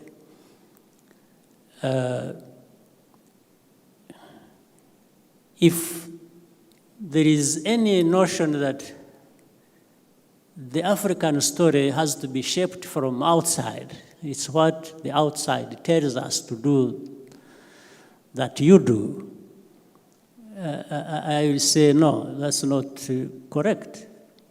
I will say, at least the minimum, we should talk about it. You see, you give me a chance to interact with you on what you think is good for me. That is the minimum. And that is different from saying, no, don't talk to me, don't say anything to me. Leave me alone to my African context as I explain it, as I think it is. Because in the end, we don't think about that the same way, even as Africans. So there has got always to be that back and forth. It's like, no, give me a moment. If you are from outside and you say, no, you should be doing this, you do this. I say, no, but this is Africa. You are from somewhere else. And I know, I'm conscious that the African story is this meeting point of the Africa itself, as it has always been, and has been evolving, but also with the interaction with the rest of the world, because there is not going to be that without that interaction. So now, that is for me the African context I'm talking about, and we should be able to explain it. You see, I think that point is very good, but very broad in a sense. You see, it's like in a country.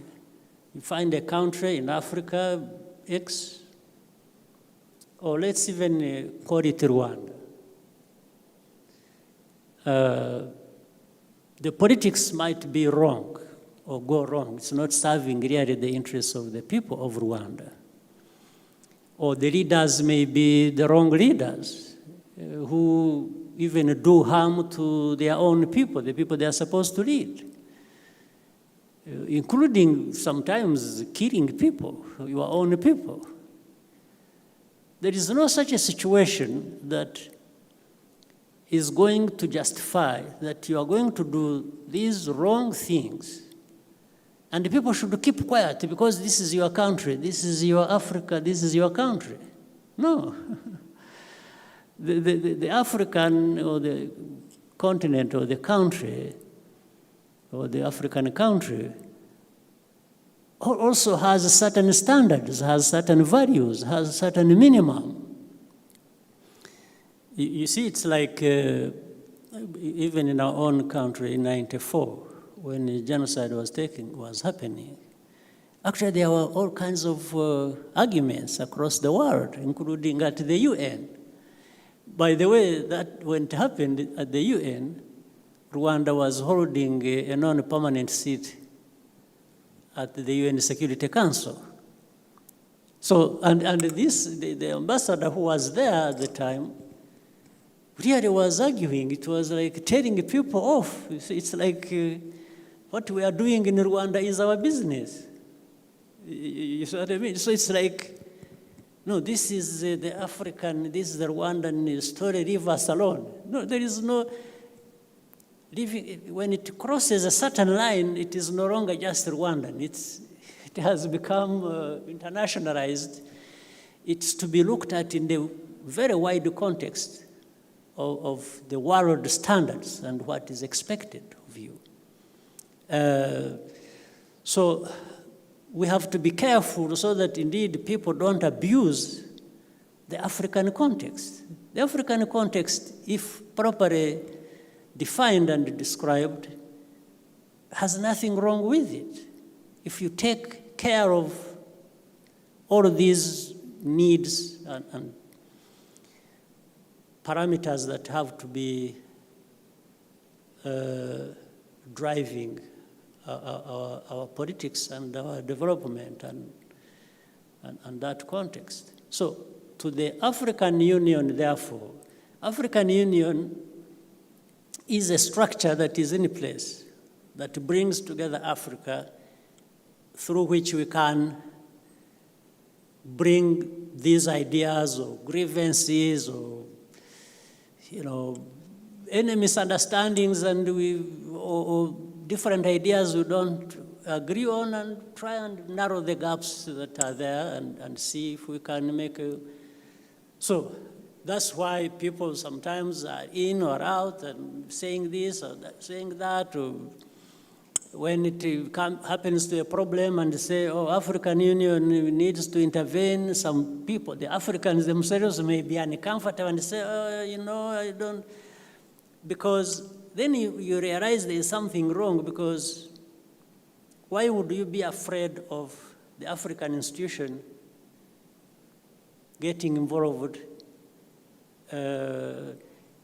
It's that trying to run away from, being able to come up front and explain what you are doing and say there's nothing wrong. So in other words, you are just fearing accountability or being held accountable, and that's why you are avoiding it. Otherwise, and if anything, if the institution of the African Union was going to do something and there's something wrong, there are also ways of checking it and say, no. These structures that is supposed to be serving all of us is not actually serving all of us, has gone astray. Then there is somebody to come up and say, no. We can check that excess if there is. But there can be excess with the country or with the institution. So, but voices should come up and say what they want to say about correcting something. But the African context is there and exists and should be actually strengthened. But bearing in mind of, this interaction with, on the final point on that, you see, I really find it problematic in that interaction that somebody believes they have the right and the power and everything to say something about you and even be consequential about that, and when you cannot say anything about them. You see, that is, I would not mind if you would come to me and say, this is wrong, please, you must change. I say, okay, then I look at it. But you should accept that at one time, if you are doing anything wrong, I should be able to point out and say, hey, please, what is going on? Yes.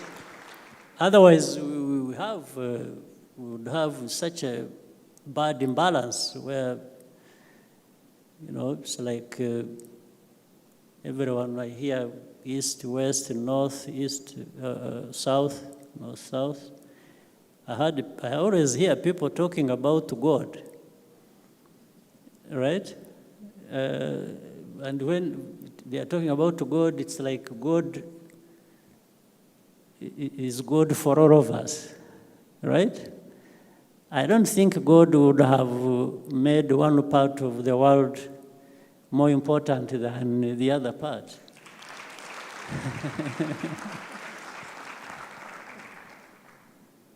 Yeah, somebody behind you, and maybe we end there. Thank you, Mr. President. I'm Khalil, a Tunisian student in Carnegie Mellon, Africa, focusing on IT entrepreneurship. So I totally get, I'm totally amazed by how Rwanda is now trying to be a business hub. So one of the questions that I want to ask is how today Rwanda is trying to support to build startups here and also to expand them. And meanwhile, also how to support African startups to also come to Rwanda. And by support, it includes programs, tax reduction, financial support, and everything. Thank you. Yeah, but you have said it all. You have actually answered the question. That's exactly what you want to do. The timeline. Sorry? The timeline. Timeline. Because I saw Startup Act, which have been already a working project, but I guess it got postponed thanks to COVID. Yeah, timeline, it shouldn't go beyond the next 3 years, actually. Okay. But if we can do it in 1 year or less, that's what we will do.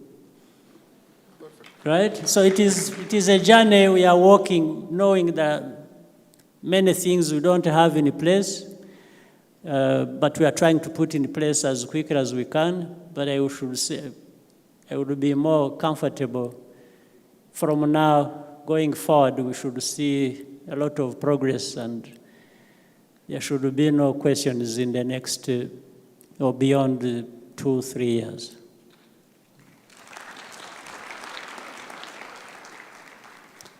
Great. Well, thank you so much for all those questions from the floor, and thank you, Mr. President, for your generosity in giving us this extra time and for giving the bonus questions to our audience. We're about to wrap up now. To wrap up, Mr. President, we'll just take 5 minutes. We're going to do something that I call, it's my favorite thing to do on this pathway, called the fire walk. Okay.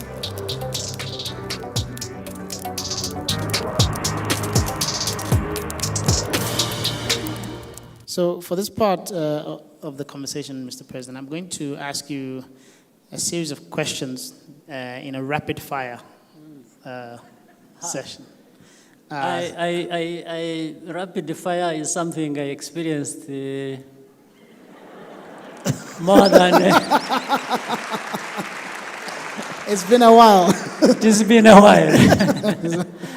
Well, this one is more friendly, rapid fire. Yeah, like 30 years ago. And so I'm going to ask you to respond to these questions in 7 words or less. 7 words or less. Sometimes it will be even less than that. I'll let you know. But maximum 7 words. So the first question is, name one thing many people don't know about you. Just one thing. Everything is known about me. Oh. Describe your presidency in 3 words.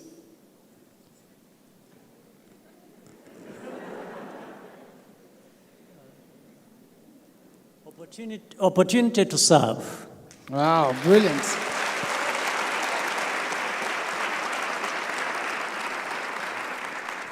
Opportunity to serve, that is perfect. I wish more African presidents would see their jobs that way. Finish this sentence, again in less than 7 words. Rwanda is. You are home. You're home. All right, thank you. What is one thing you have learned from being a grandfather? Age. Age. Okay. Name one item you could never live without. Information. Information. Wow. What did you want to be when you were a little boy? A pilot. I want to fly planes. A pilot. Okay. Where do you go to think? Anywhere. Anywhere. Always thinking. Arsenal or Paris Saint-Germain? Both.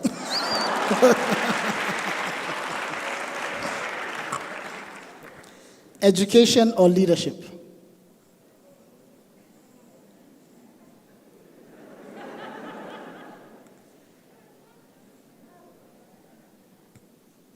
Two sides of the same coin. Ah, okay. What makes you smile? Family. Family. Beautiful. Best basketball player of all time? Steph Curry. Stephen Curry. All right. What 3 words would First Lady Mrs. Kagame use to describe you? You better ask her. Okay. All right. So the final question, Your Excellency, of this whole interview, this whole conversation, and this time you don't have to limit yourself to just 7 words. What are your parting words to our audience, to everyone who's in the room, to the young people in the room, to the room members listening online and Zoom, and to everyone watching on YouTube? What are your final parting words for everyone that has joined us today? Young people, you have opportunity. Just take it and run with it. Great. So there you have it, ladies and gentlemen. This has been a truly remarkable conversation with one of the greatest leaders of our time. To the young leaders in the audience, I hope you're leaving with some powerful nuggets of wisdom that you will use on your own journeys of impact. To everyone who's joined us in this conversation, I hope you have seen a remarkable example of someone who is doing hard things. And one of the things, Mr. President, that really struck me was your point about how to do the hard things, sometimes you have to just focus on the simple things and the details. Right? You can dream big, think about have grand ambitions, but also be detail-oriented at the same time. And I think that for me is what I'm leaving here today, is just really the importance of not forgetting the small things, getting started, and that's how we all are going to begin to transform this continent.